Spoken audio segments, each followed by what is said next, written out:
Oke, sekarang kita masuk ke jenis asuransi yang berikutnya, yaitu jenis asuransi jiwa modern.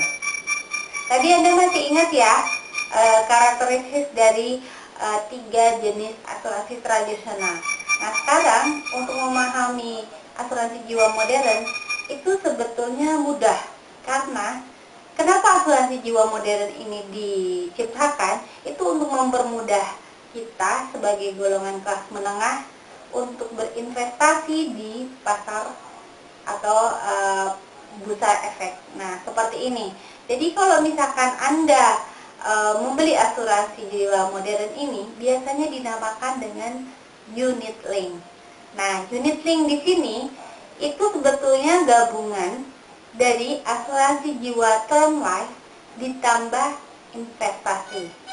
Jadi, kita menyerahkan sebagian uang kita untuk sebagai premi, nanti sebagian akan digunakan sebagai asuransi, menjaga proteksi, menjaga kesehatan, kemudian sebagian lagi akan digunakan sebagai investasi oleh perusahaan asuransi tersebut.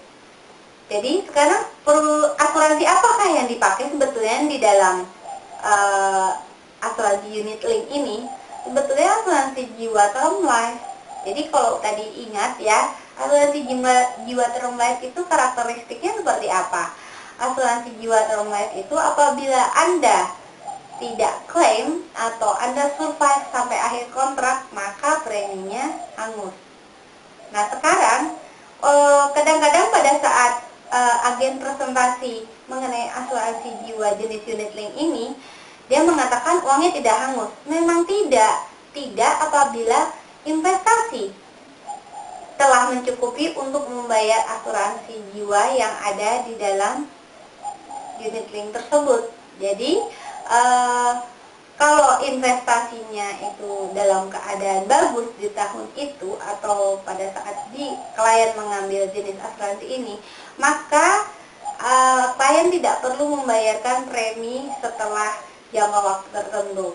Jadi kadang-kadang asuransi unit link juga bisa memberikan perjanjian bahwa Anda bisa kok bayar 10 tahun saja atau 15 tahun saja, tapi nanti setelah itu Anda akan dibayarkan asuransinya otomatis dari investasi.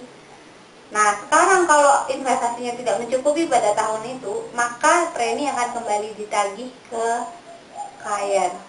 Jadi asuransi unit link ini sangat berpengaruh, bukan berpengaruh, tapi sangat terpengaruh dengan kondisi pasar ekonomi di Indonesia.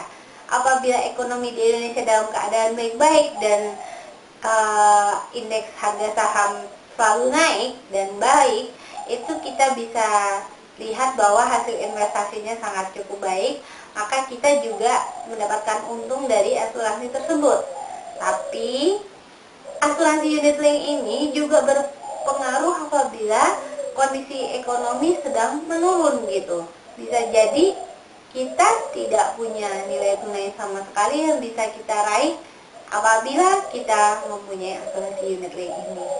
Jadi kenapa asuransi unit link ini diciptakan? Karena sebetulnya untuk mempermudah, ingat ya, untuk memudahkan bagi kita untuk berinvestasi di pasar saham langsung. Jadi kita punya uangnya cuma segitu aja gitu, tapi kita bisa berinvestasi melalui saham-saham yang kita pilih. Nah, sekarang coba kita review dari pertama ya. Yang pertama itu tadi asuransi jiwa tradisional, term life, kemudian asuransi jiwa kedua whole life, yang ketiga asuransi jiwa endowment, dan yang terakhir asuransi jiwa unit link. Semoga informasi yang ada di dalam video ini bisa membantu Anda mengambil keputusan. Oke, terima kasih.